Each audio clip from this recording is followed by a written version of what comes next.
Para cerrar esta semana posterior a la elección del 26 de octubre, para cerrar esta semana de mucha evaluación, de mucho balance, recibimos al director general de la consultora Factum, Óscar Botinelli, que llega por segunda vez al Observador TV, pero la otra vez había estado de tarde y por primera vez lo tenemos de mañana.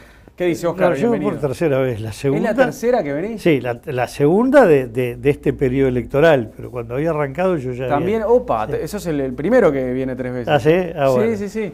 Bueno, bienvenido. Muchas gracias. Óscar, a ver, justamente, está terminando una semana muy especial para los uruguayos y para vos también. ¿Cómo la estás finalizando? ¿Con qué sensación? Bueno, digo, acá hay temas que va a haber que estudiar mucho. Yo diría que yo por lo menos estoy aproximándome a esta idea. Lo macro es esto. Tenemos una idea de un escenario casi congelado por lo que se ve a nivel de lemas de partidos.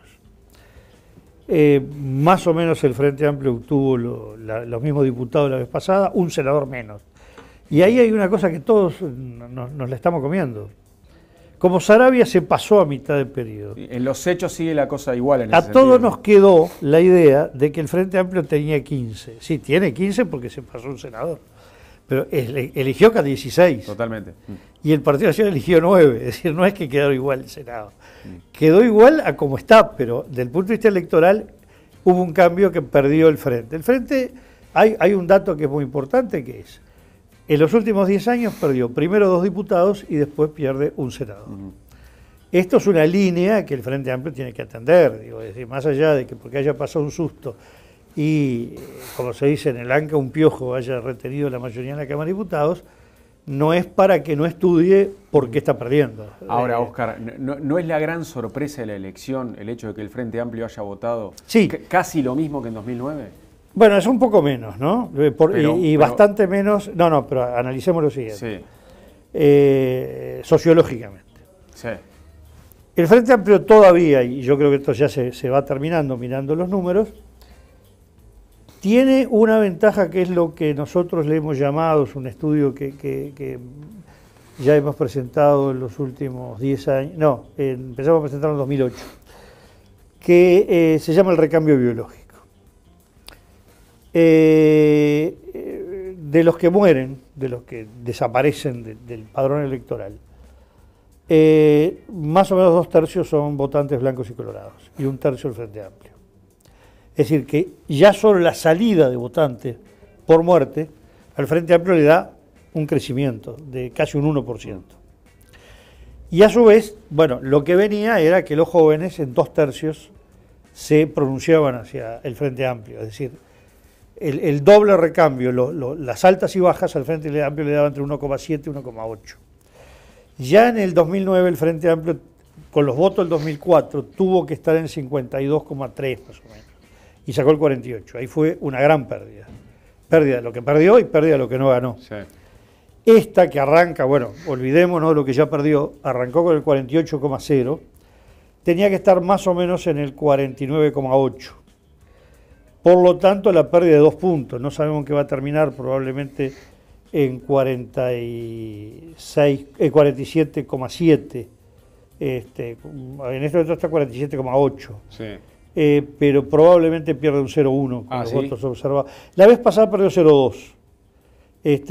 Igual no es trasladable. Lo más probable es que con esos 30.700 observados termine en 47,7, decís vos. No, existe una gran probabilidad que termine en 47,7. Ahora, pero está bien lo que entonces me refiero, ahí hay 2 puntos de pérdida que el Frente tiene que atender. Pero yo digo una cosa mucho más importante. Pero perdón que te corte con esto de nuevo. En votos, ¿no es muy poco lo que perdió de 2009 a 2014? Claro, pero lo que no nos podemos olvidar, que si uno analiza votos como un conjunto es correcto el análisis. Si uno lo analiza como suma de personas, ese conjunto tuvo un cambio interior. Ese cambio biológico benefició al Frente Amplio. Bien. Y no se tradujo en las urnas. Eso es pérdida. ¿No? Si yo tengo un ingreso de capital y el balance que termino es el mismo que el anterior, que decir que ese ingreso de capital que tuve, lo perdí. Pero hay otro fenómeno. Esta aparente estabilidad, porque hablemos, en manejo de temas electorales, que alguien pierda o baje 2 puntos no es dramático, en tendencias históricas de larga duración. Es decir, ni es dramático que el Partido Colorado haya perdido 2, otra cosa es toda la línea histórica que está corriendo el Partido Colorado, pero no porque haya perdido 2 esta vez. Ni que el Partido Nacional, bueno, haya ganado 2 tampoco es un gran éxito, ni que el Frente Amplio esté más o menos igual, más allá de lo que dije. Por debajo de esta superficie, lo que ocurre, y esto va a haber que esperar ver bien los circuitos, que hay movimientos subterráneos muy fuertes. A ver. Cambia la característica de los votantes al Frente Amplio. El Frente Amplio sin duda está perdiendo en los sectores medios, eso es claro, sectores medio altos si se quiere llamar. Sí, ¿y dónde gana? Y gana abajo, en los niveles medio bajos y bajos. ¿Pero no ganó siempre abajo? No. Primero, Desde que ganó la presidencia, desde 2004. Bueno, ¿No ganó siempre abajo? No, ganar no sé a qué le llamas. El tema es crecer. Es decir, abajo el Frente Amplio, cuando llegó a la presidencia el Frente Amplio logró ser una fuerza de peso en los niveles bajos, después de haber sido, en el nivel más bajo de todo el Frente Amplio, una fuerza que era la tercera. Sí. Logró... Pero eso no, lo que yo te preguntaba, ¿eso no cambió a partir de 2004?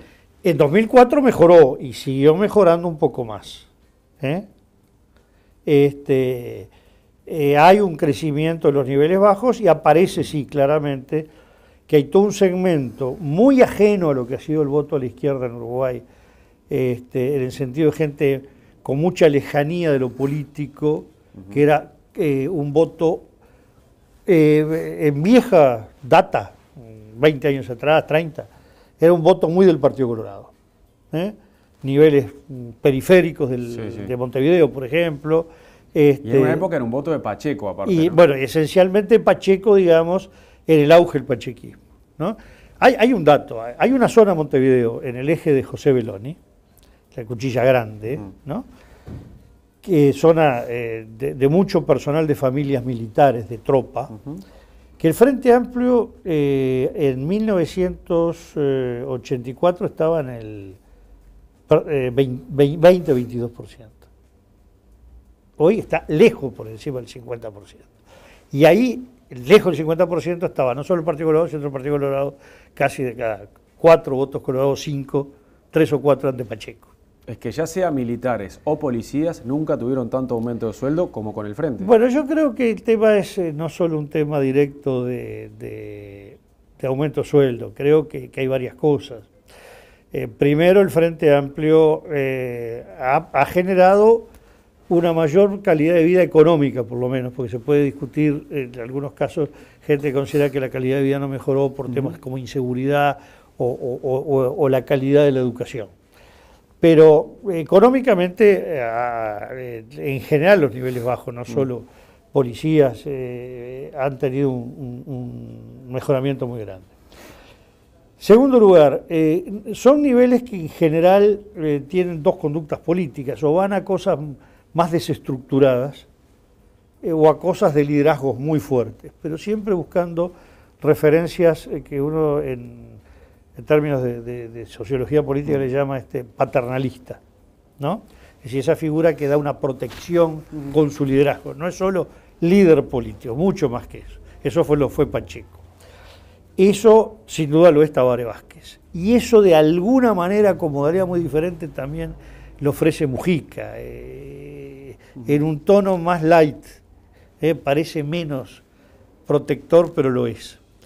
Y eso también atrae mucho, no es solo lo económico. Sí, sí. Y lo otro, bueno, el Frente Amplio es el poder, es el oficialismo, y el oficialismo da, por su sola existencia, un sentido de protección. Sí, da seguridad. Claro, yo diría más que seguridad, todavía la palabra debería ser certeza. Claro, porque hoy la seguridad está asociada a lo otro, a la seguridad ciudadana. Sí, por eso certeza, digo. sí. Sí, no, la verdad, tu palabra es correcta, pero como hoy seguridad claro, se asocia inmediatamente a delito, da certezas. Sí, sí. Es lo que daban Sanguinetti y Valle hace muchos años. Exacto. Lo da Vázquez hoy. Sí, lo da Vázquez. Mujica tiene el problema de que en lo instantáneo no da certezas, es ese cambio permanente de él. En lo macro sí, como la gente dice, no, yo a Pepe lo sigo. Quiere decir, ahí tengo una certeza. Ahora, qué sí. triunfo de Mujica esta elección. Bueno, fue el gran ganador junto a Vázquez. Sí, yo no me gusta comparar, pero de los 50 diputados del Frente, en principio hay 30 que responden al mujiquismo. Es verdad que hay 5 diputados que son de las 711 y no queda claro las 711 si va a jugar tan en el mujiquismo como fue elegido. Sí, pero forma parte de ese giro a la izquierda. Sí, bueno, ahí es más difícil interpretar el voto a Sendik, ¿no? Está claro que Raúl Sendik tiene el visto bueno del MPP. Sí, Tiene afinidad con la 609. Sí, pero ahí va a haber un juego entre de Sendik entre Vázquez y Mujica. Yo no lo doy tan claro. Pero si vemos cómo salió la elección, la configuración de la elección, bueno, Mujica va a ser el referente de 10 de los 16 senadores del Frente, si gana la presidencia, obviamente, y de 30 de 48 diputados, 46, digamos. Digo 46 porque después hay 4 que hay que sacarlos de cuadro. Los 2 de Constanza Moreira, que ya es una actitud diferente, no entran del lado de lo que puede llamar vasquismo-astorismo ni del lado del mujiquismo. Y también Darío Pérez y Víctor Semproni, que se mueven con mucha independencia. Exacto. Y en el Senado también, yo dije 10 contra 16, no, 10 en 15, porque también Constanza Moreira sale del cuadro es una figura independiente, notoriamente lejana de Vázquez.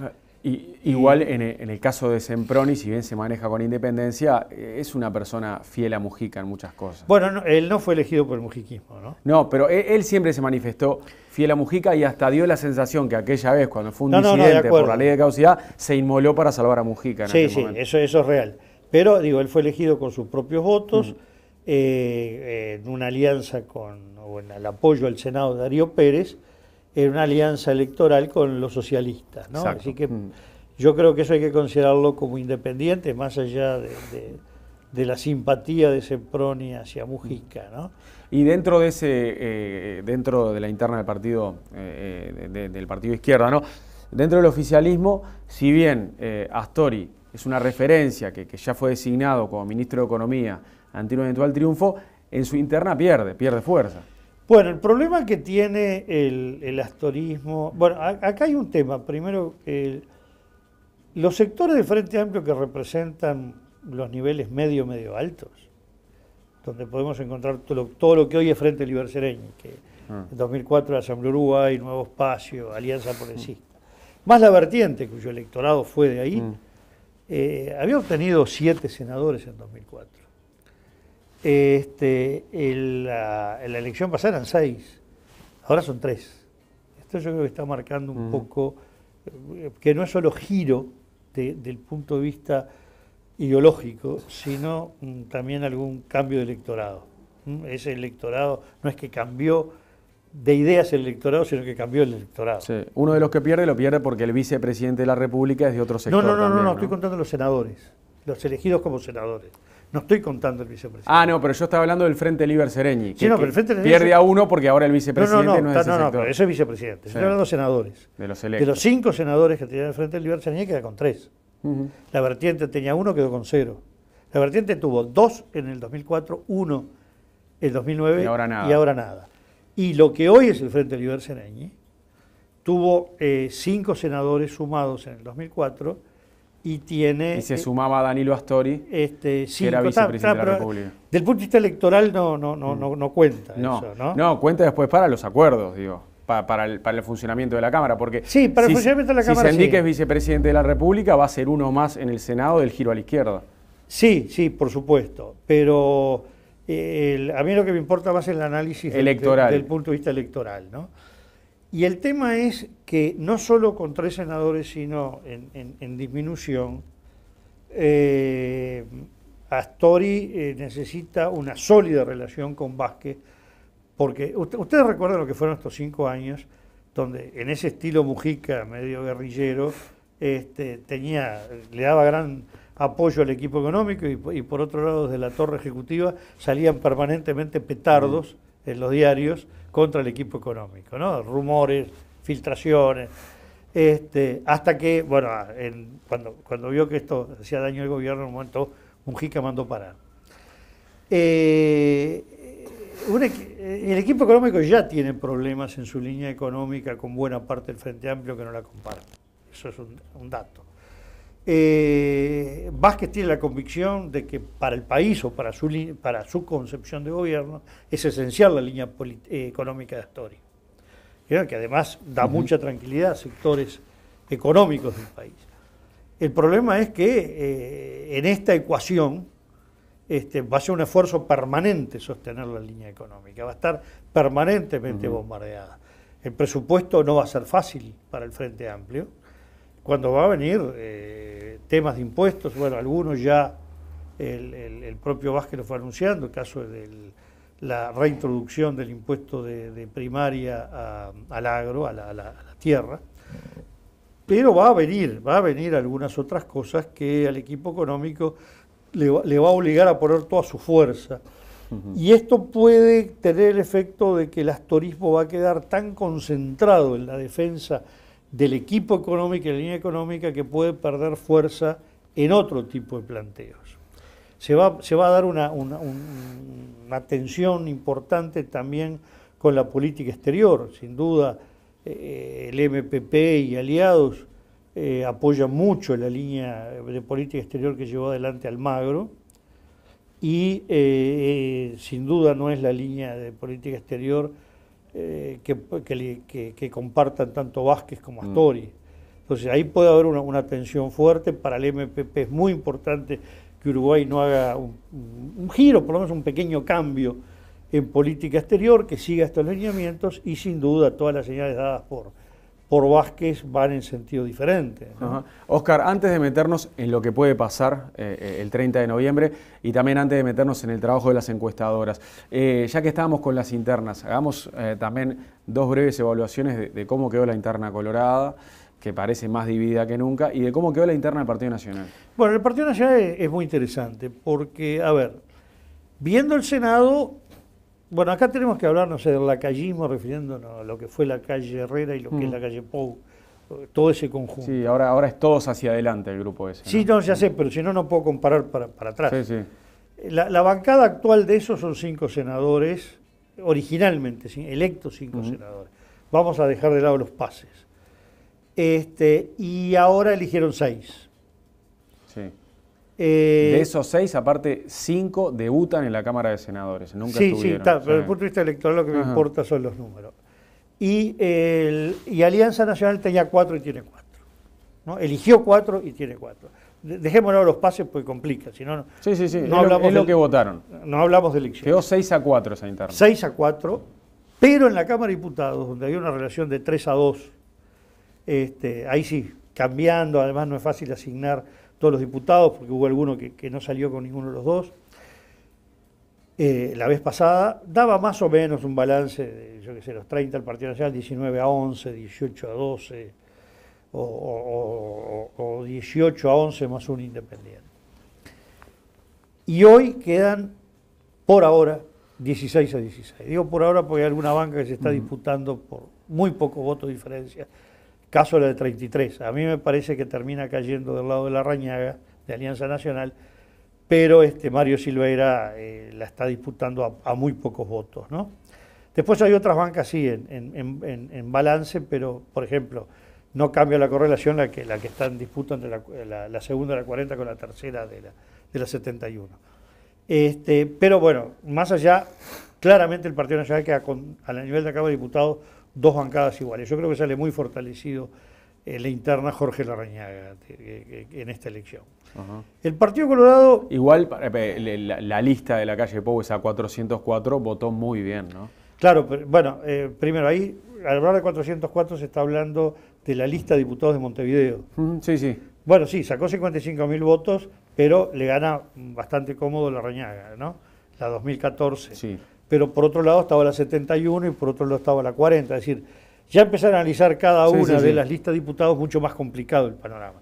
Más bien, digamos, la lista del Senado de la calle Pou, sí, votó muy bien, Muy ya bien, que sacó 6 senadores. Y en la interna colorada, en el Senado la cosa quedó 3-1 ahora. 3-1. Y perdieron 1. Claro, lo que pasa es el siguiente, apenas duplica Bordaberry a Morín, es muy poco, y si hubieran habido 5 senadores quedaban 3-2. Exacto. Al perder el senador lo pierde el sector de Ballista de De hecho, hasta último momento ahí no se sabía si era Marta Montaner o Tabaré Viera quien entraba. Claro, bueno, pero Montaner. por ahora queda, parece muy difícil que se pueda descontar, es unos 65.000 votos dividido 3 contra 30.000 dividido 2.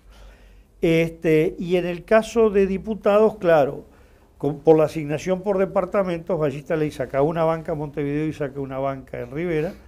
Por el sistema electoral nuestro, Montevideo, bueno, le cae ahí que cuando, en una disputa entre dos, cuando uno le gana, duplica al otro y hay 5 bancas en disputa, se reparten 4-1. Es uno de los efectos del sistema. Entonces, maximiza las bancas que obtiene Bordaberry en Montevideo, que saca 4, y Ballista Ley saca la de Montevideo y la de Rivera, y las otras 11 son todas de Vamos Uruguay. El tema que ahí lo que hay que hablar más que del tema bancas es cómo va a ser la discusión hacia el futuro. Ya hemos visto dentro de Vamos Uruguay algunos cuestionamientos a Bordaberry, ¿no? Fernando Amado, que se ha caracterizado por ser un disidente en ese sector, otra vez discrepó con su líder, ¿no? Con Pedro Bordaberry. Otro, y además hay algunos movimientos subterráneos complicados, ¿no? Pero ¿asoma un nuevo sector que podría ser liderado por Fernando Amado? Bueno, yo diría que el Partido Colorado está todo por verse. Es un partido que entra en un periodo de verificación de liderazgos. Si Bordaberry logra y quiere mantener el liderazgo, pero también hay una duda si él quiere continuar. Y ya lo van a empezar a cuestionar aparte. Van a empezar a cuestionar ese liderazgo, seguro. Bueno, eso ya está cuestionado. Sí. ¿Cuál es el papel de Coutinho? ¿Sale bien, sale mal? Hay toda una discusión sobre eso, porque de alguna manera estaba prefigurado como una especie de número 2 y eventual sucesor.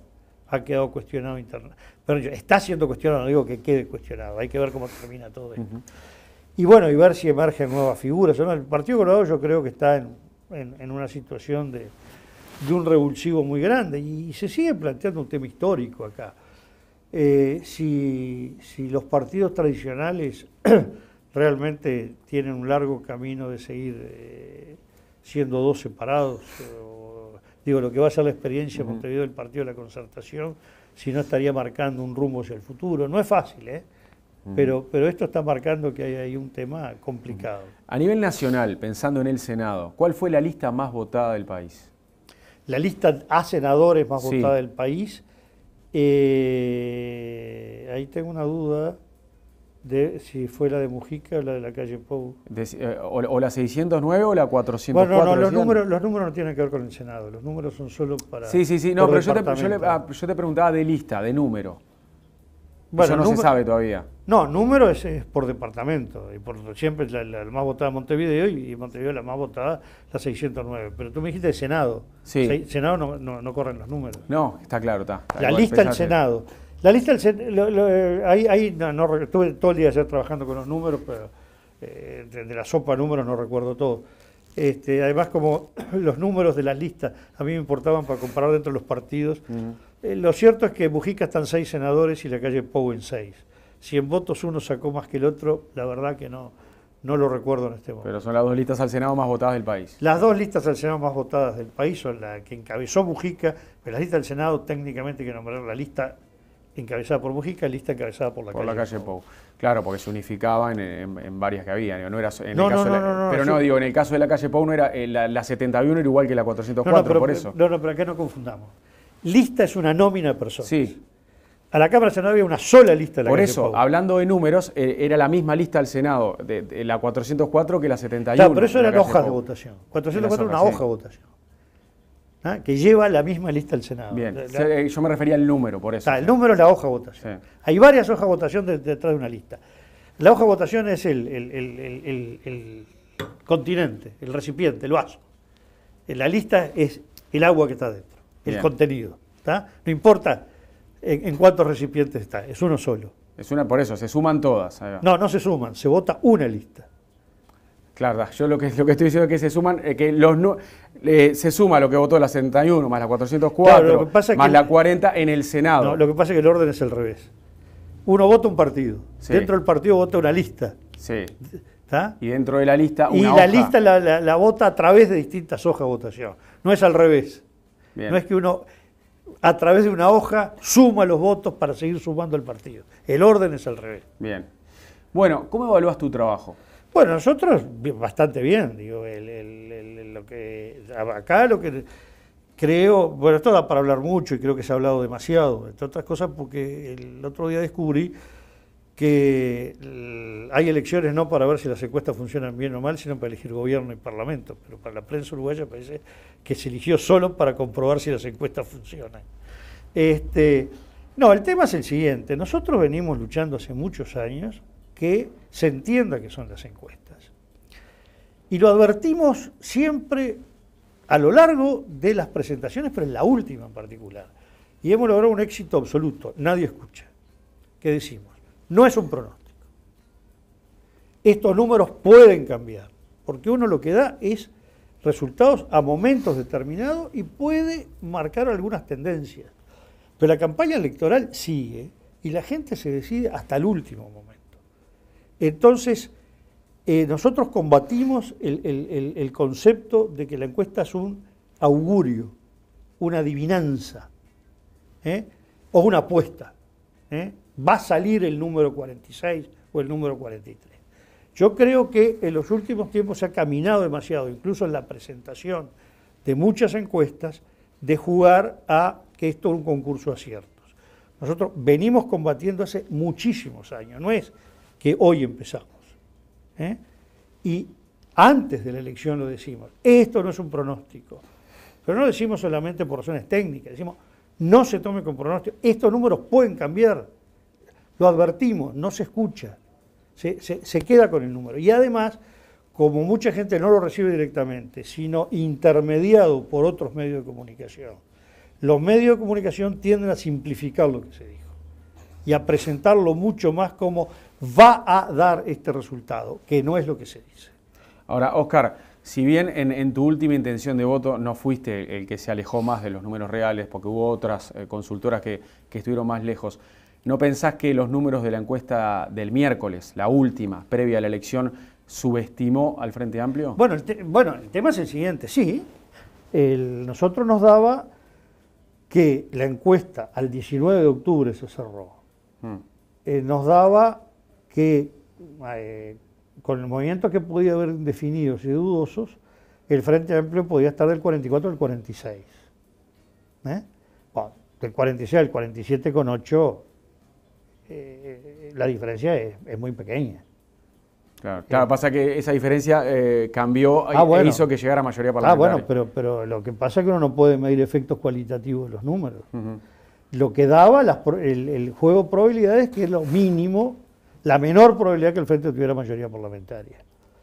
Y fue la menor probabilidad, porque si hubiera sido la mayor probabilidad, no estamos 24 horas para saber si obtuvo la mayoría parlamentaria. Sí, vos no lo descartaste igual, por eso. Vos dijiste que era la menor probabilidad, pero se podía dar. Bueno, consideramos que sí, que lo más probable es que no fuera, pero más probable, quiere decir, es lo único que va a ocurrir. Que era la menor de las probabilidades, y fue la menor de las probabilidades. Fíjense que si llega a terminar el Frente aún en 47,9, si quieren, sí. es decir, está en 47,8. Si llegara a aumentar con los votos observados, es la mayoría parlamentaria obtenido con el menor porcentaje de votos en toda la historia del Uruguay. Nunca se obtuvo una mayoría parlamentaria con el 47, debajo del 48%. Sí, y en votos, ¿por cuántos votos la obtendría? Bueno, hay que esperar que termine. Bueno, ahí es difícil decir cuántos votos porque tiene que ver con el juego de cocientes y no cocientes. No es un número único. Digamos que sí, por un poco más de 10.000 votos.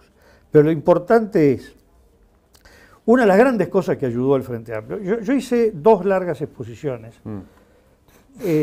donde, sobre todo para salir a refutar algunas afirmaciones que decían, si el Frente no saca el 48,5 o 48, no va a tener mayoría. Y yo hice un análisis que lo concluí con esta frase. el Frente puede obtener mayoría parlamentaria con el 47 y puede no obtenerla con el 48,5. Porque no es un tema fijo. Depende de la relación binaria entre todos los actores. Frente con Partido Nacional, Partido Nacional con Partido Colorado, Frente. Y dije, lo relevante para esto es si los partidos chicos, por ejemplo, el Partido Independiente no pone la tercera banca, Unidad Popular no entra, o el Partido Ecologista no entra. Resulta que el Partido Ecologista votó muy bien, 17.000 y pico votos, casi 18, y no logró la banca.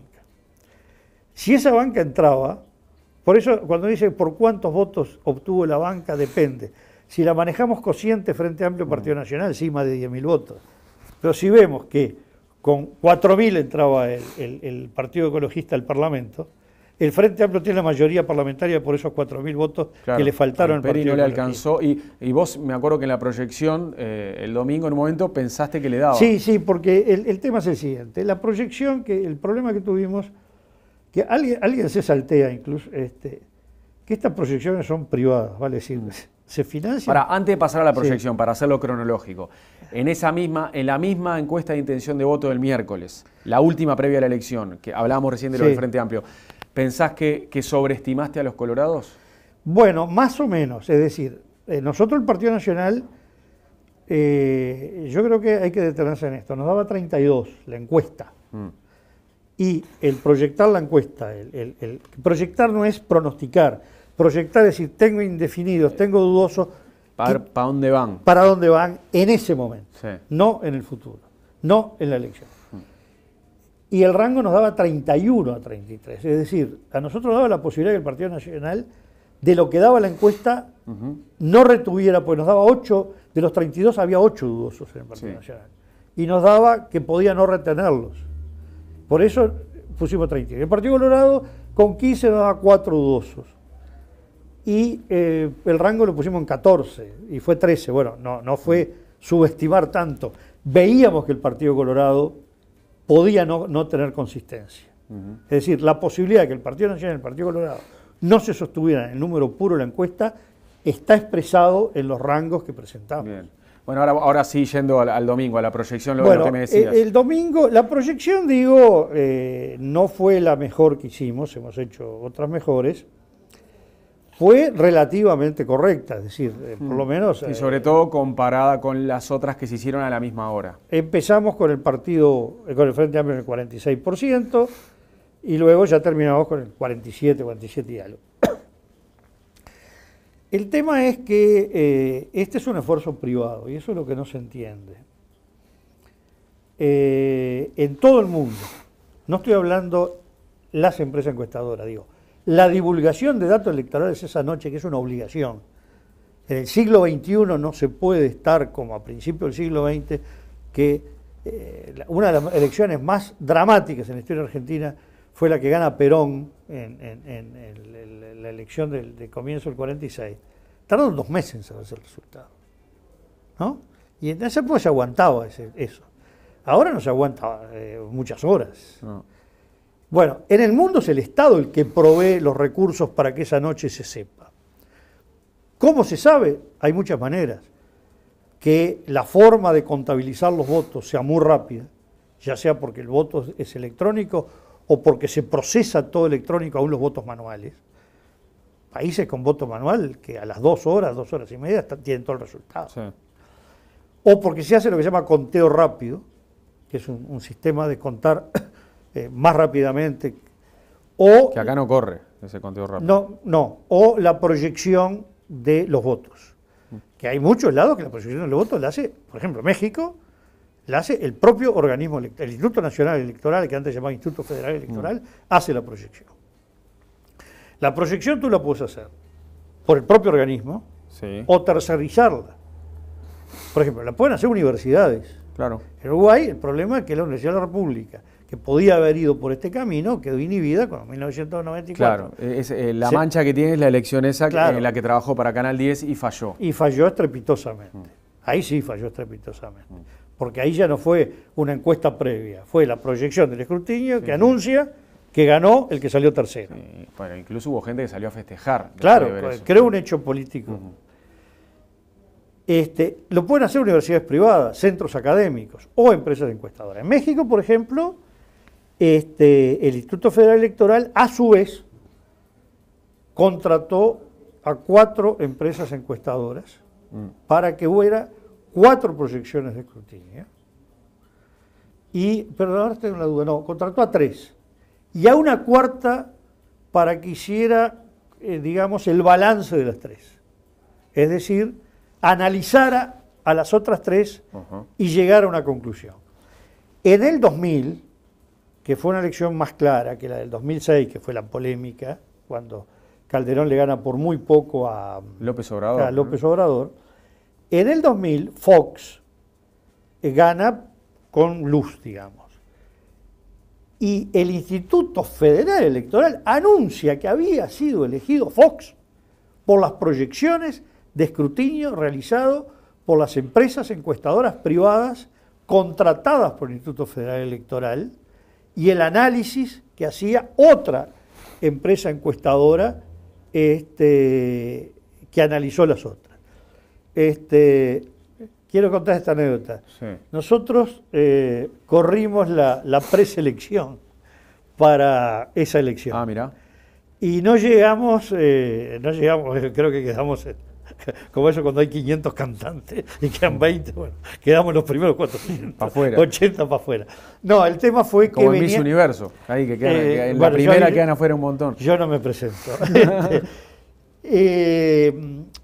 El financiamiento fue hecho por una agencia del gobierno de los Estados Unidos. Y entonces, bueno, ya de hecho hubo un condicionamiento, las empresas fueron todas norteamericanas. No pudimos correr otra. Ahora, Oscar, volviendo a nuestro país, por ejemplo, los partidos políticos, como el Frente Amplio, ¿tienen más gente trabajando en la proyección de escrutinio que ustedes? Por supuesto. Mucho claro, más. Por eso la de ellos dio más acertada. Mira, primero no sé, porque digo... ellos aseguran que tenían esa cifra, claro. Yo puedo asegurar que tenía otra mejor que la que divulgué. No, digo... O sea, que eso está por verse, decís.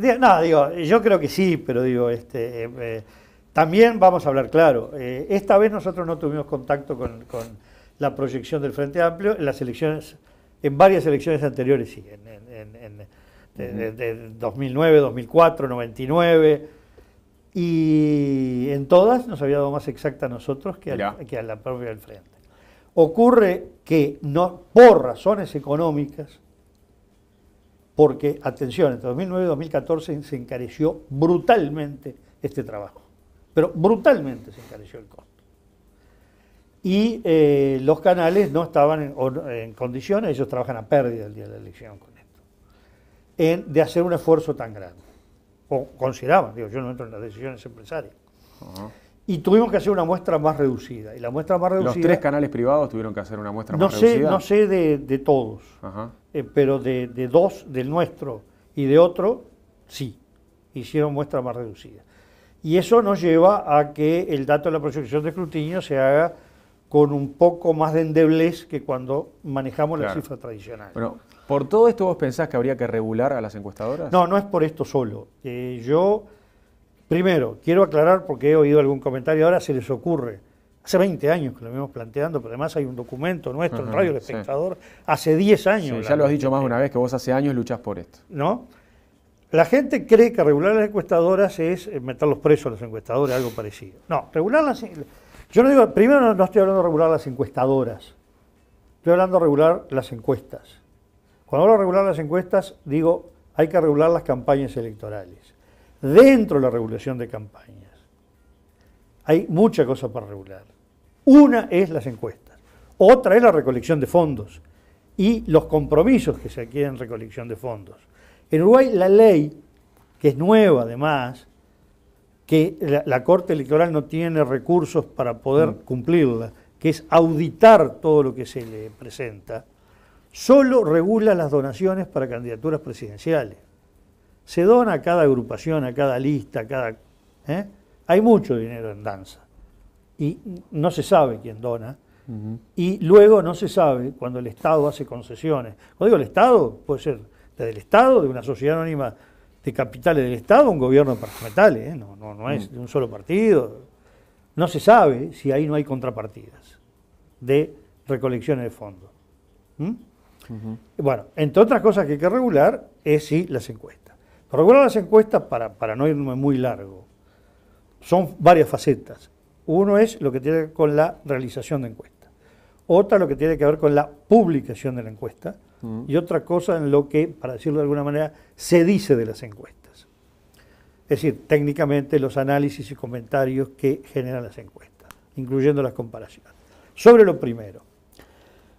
Bueno, lo que se trata de evitar es, lo que se trata, perdón, en todo lo que se busca es que haya seriedad, rigor y transparencia. Sí. Primero, en la encuesta una serie de elementos que en general son los que están marcados en el Código Internacional de Ética de WAPOR, que es la World Association for Public Opinion Research, que agrupa a los institutos, empresas, porque acá se habla de empresas, digo, nosotros incluso preferimos llamarlo instituto factum, porque muchos son instituciones que se dedican a investigación, no a parte comercial también. Que tiene un código de ética de cómo se deben hacer las encuestas. Y en Europa hay una normativa con una regulación de qué debe presentarse y depositarse cada vez que se hace una encuesta con una serie de datos sobre la muestra, sobre esto, sobre otro. Incluso en muchos lados se exige auditorías o que si alguien cuestiona la encuesta, bajo el costo del que cuestiona, se audite la encuesta. Pero auditar no es deme libremente la base de datos, que es una cosa que muchos que plantean eso se saltean. Esto genera un costo, esto es un capital, no solo esa base de datos, el know-how, y eso no puede perderse, no es de dominio público. Entonces, bueno, tanto la auditoría tiene que ser hecha por auditores, como pasa con los balances de empresas, que son empresas auditoras, que otras cosas tienen un código de conducta, una obligación de confidencialidad. Esa es una parte. La segunda parte es la difusión de encuestas. Cuando están reguladas las encuestas, no cualquiera puede divulgar, tiene que divulgarla solo el responsable de la encuesta. Y debe respetarse estrictamente lo que dice el responsable. No sacar conclusiones distintas a las que uno dice. Pero eso sucede hoy en Uruguay. La das vos primero y después lo que hacen los otros medios es sacar los números y presentarlos como les gusta a veces. ¿Decís que pasa eso? Sí, a veces con intencionalidad política clara. Digo, hay medios que están partidizados. Pero ¿cómo haces para controlar cifras que ya son públicas, que son del pueblo, que están ahí? Primero no son del pueblo. Bueno, pero se difundieron. Digo. No. Primero no son del pueblo. Que están en conocimiento del pueblo. Perfecto. Porque siguen siendo propiedad del que las hizo. Ese es un tema que acá se saltea. Sigue siendo propiedad del que las hizo. Claro, pero yo las puedo difundir en un medio y hacer mi lectura. Bueno, esa es la tercera parte. Yo estoy hablando de la difusión de los números. La difusión de los números tiene que respetar los números. No extraer una parte de los números para hacerle decir a la encuesta lo que en sí mismo no dice. ¿Y vos decís que hay quienes hicieron eso acá? Se hace siempre, permanentemente. A veces con clara intencionalidad política, porque se ha hecho desde lugares políticos, empezando por los propios actores políticos. Nos dan tal cosa. Bueno, hay que ver si dio eso en la encuesta. Y a veces medios por impericia, que captan algo que no necesariamente es lo que está presentando la encuesta. Y muchas veces, y a nosotros nos preocupa, que advertimos lo que dice la encuesta, cuidado, A, B, C, y se publica otra cosa. Y luego viene la tercera parte, lo que decís, bueno, el análisis. Bueno, el tema es que en los países donde hay regulación de encuesta, el análisis solo lo puede hacer quien tiene calificaciones para hacer análisis estadísticos o de encuestas. Gente de ciencia política, de sociología, de estadística. No puede ser, como nos pasó en estos días, que una persona de un medio nos manda varias preguntas y una de las preguntas que nos hace por el cuarta quinta es ¿y cómo se hace una encuesta? Yo digo, pues esto es como si a un periodista le mandan decir, haga una nota sobre el problema de Luis Suárez en el Mundial y le preguntan, diga una cosa, ¿y cómo se juega el fútbol? ¿No? ¿Es con pelota o con raqueta? No, digo, no se puede hablar de fútbol si no se sabe por lo menos que es con una pelota redonda, que no es individual, sino en un equipo, no importa si sabe mucho si son de 7 o de 15, y que el objetivo es poner la pelota por lo menos detrás de 2 palos, en general de 3, pero cuando uno juega en un campito es con 2. Bueno, tiene que haber una credencial, porque si no se dicen cosas que técnicamente son absolutamente incorrectas. Ajá. Oscar, ¿y qué diferencia hay entre lo que vos planteás y lo que está impulsando el Frente Amplio? Bueno, el Frente Amplio todavía no presentó nada. Pero en el adelanto ese que se divulgó, decís, que salió en los medios. Bueno, no, fue muy insuficiente la divulgación, ¿no? Uh-huh. No hay una... ¿Pero va en el mismo sentido, decís? Bueno, creo que el Frente Amplio no tiene las cosas claras. Por ejemplo, a veces no se toma en cuenta que esto no es un producto que se elaboró con recursos del Estado para ser de dominio público. Porque, ojo, hay investigaciones que financia el Estado y tampoco son de dominio público. No todo lo que investiga la universidad en el campo que sea es automáticamente de dominio público, ¿no? Entonces, primero, ahí hay un tema que hay que tener en cuenta, que son actividades de tipo privado, que hay costos de por medio, que el Estado alegremente no puede decir esto tiene que ser libre, pero vaya por cuenta, entre otras cosas, porque es decir, no se hacen. Si va a ser libre el uso, pero no el financiamiento, no sé cómo se puede hacer. En segundo lugar, hay temas de propiedad intelectual acá.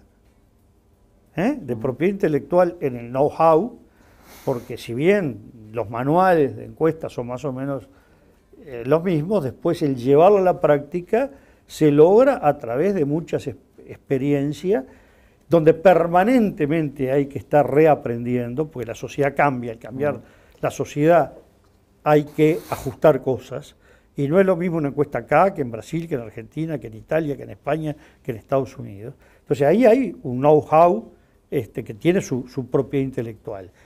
Y el producto también tiene su propiedad intelectual y eso tiene que ser respetado. Y lo otro es que la encuesta, repito, la regulación, el Frente Amplio ha hablado solo de la realización de la encuesta, no del resto. Cuando un candidato dice, nos decían que teníamos tal número y sacamos tal otro, y el número que dice es referido a 2, 3 años antes de la elección, lo cual no es comparable con el resultado electoral. Eso está, en cualquier regulación de encuesta, penalizado. Cuando alguien dice, ¿por qué no dice que tal partido tuvo este porcentaje el mismo mes? Y se estaba refiriendo a un mes anterior.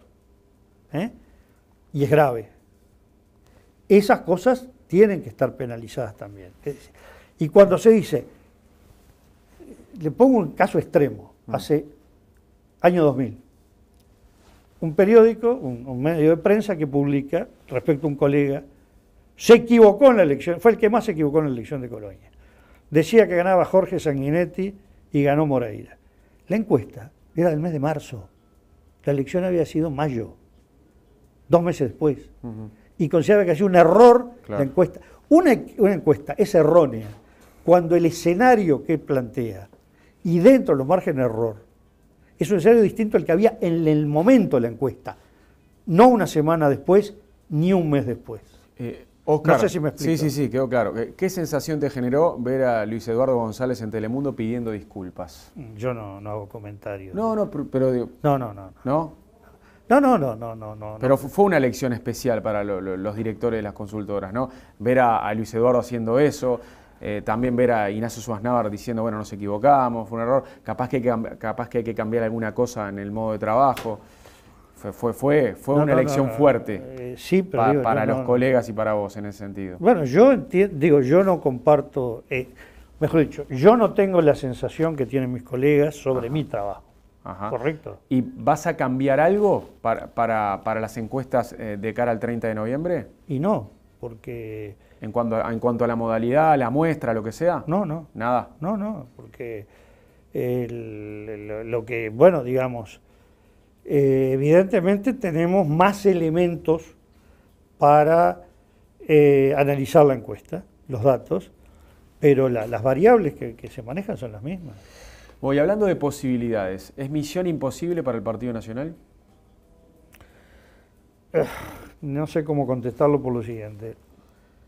En Uruguay, todos, por ejemplo, en televisión, uno barre el estudio, pone la silla, pone el agua, hace la entrevista, estudia los temas. ¿No? Todos somos multimodales. Uno es analista político, es encuestador, es catedrático de sistema electoral y investigador de números de elecciones. Digamos. Y cuando uno habla de una cosa, se confunde con la otra. Yo recuerdo una conferencia que di en la Universidad Católica sobre el recambio biológico, que era todo estudio de números de circuitos electorales, estudio histórico, y un medio publicó la encuesta de Factum da, no tenía que ver ni Factum ni la encuesta. Entonces, yo lo que estoy viendo es que cuando la pregunta que tú me haces, uno la tiene que responder no como encuestador, como analista político. Y que cuando uno responde como analista político, piensa la gente que está hablando como encuestador. Bien, entonces, hay que separar. Como no es separable para la gente, yo de aquí al 30 de noviembre solo voy a hablar de lo que dé la encuesta. Solo de números, de lo que den las encuestas. De números de encuestas, no de números de elecciones, pues también se entrevera cuando digo número de elecciones con número de encuestas. Voy a hablar de número de encuestas. Solo digo esto. Uruguay tiene el régimen de balotaje más exigente del mundo. O dicho al revés, el régimen más exigente para ganar en la primera vuelta. Es el único régimen en el mundo que computa los votos en blanco y los anulados. El único. Brasil tuvo casi computado los en blanco y duró muy breve tiempo porque se cuestionó esto. Hay que tener cuidado con dos extremos. Este que tenemos, que es una exigencia que va más allá de lo racional en cuanto a lo dominante en este tema, o ir al otro extremo de querer facilitarlo tanto que se eliminara, por lo menos el balotaje en el sentido de pretensión de mayoría absoluta del presidente. Otra cosa cuando sean dos vueltas, pero no con la pretensión de que haya mayoría. Hay muchas formas de balotaje en el mundo. La palabra balotaje cubre modalidades que no tienen nada que ver entre sí. La de Argentina es un balotaje de una modalidad que no tiene nada que ver con los balotajes clásicos, que en general se le llama clásico al que implanta Francia en 58, más allá que el primer balotaje lo implanta Alemania en la Constitución de 1918. Y era de otra modalidad, lo que se llamaba la mayoría románica. En un sistema semiparlamentario como el nuestro, que no es presidencial puro, se salió de la mayoría relativa, es decir, el más votado, porque se veía que era cada vez más frecuente, y mucho más con un tripartidismo, que el presidente de la República no necesariamente pudiera responder al pensamiento de la mayoría del país y no estuviera en condiciones de formar una sólida mayoría parlamentaria. En un país que es esencial la mayoría parlamentaria, porque no es presidencial puro. Entonces lo que se busca es precisamente que uno y otro más o menos se correspondan. Si no se exige mayoría absoluta, se corre ese riesgo. El spread, que es una de las ideas que se plantea, es decir, que ya se eligió presidente con más de 10 puntos. Uno puede tener un partido con el 40 y 5 partidos con el 10 cada uno, pero los 5 son primos hermanos todos. Y te superan. No, eso supera, responden a la misma concepción de país contra el otro. Sí, que es muy probable que todos se vuelquen con uno en un balotaje. Entonces, si tú pones esa regla, vamos a hablar claro, es volver a la mayoría relativa y decir, y al partido tercero lo hacemos pelota, porque no hay posibilidad que el partido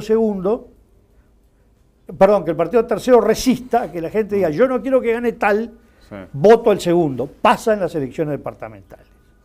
El Partido Nacional desapareció prácticamente en las departamentales alto, porque todos apoyaban al Partido Colorado para ganarle el frente.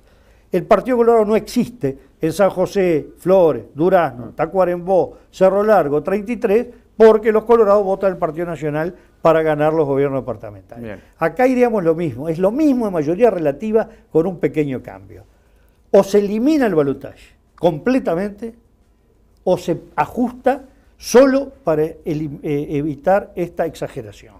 Y para mí, la regla lógica la propuso Jorge Larrañaga enseguida de noviembre del 2009, era muy buena idea, fue, si un lema obtiene mayoría parlamentaria, y para técnicamente decirlo con claridad, obtiene mayoría absoluta en la Cámara de Representantes, porque la Cámara de Senadores se puede tener 15, pues Sí, la sí. mayoría del vicepresidente, obtiene mayoría absoluta en la Cámara de Representantes, se proclama elegido Ya está. presidente y vicepresidente, los candidatos. ¿Qué es lo que podía haber pasado ahora? Esto, a ver, yo, de todo lo que me decís vos, leo que el balotaje este año perdió la gracia.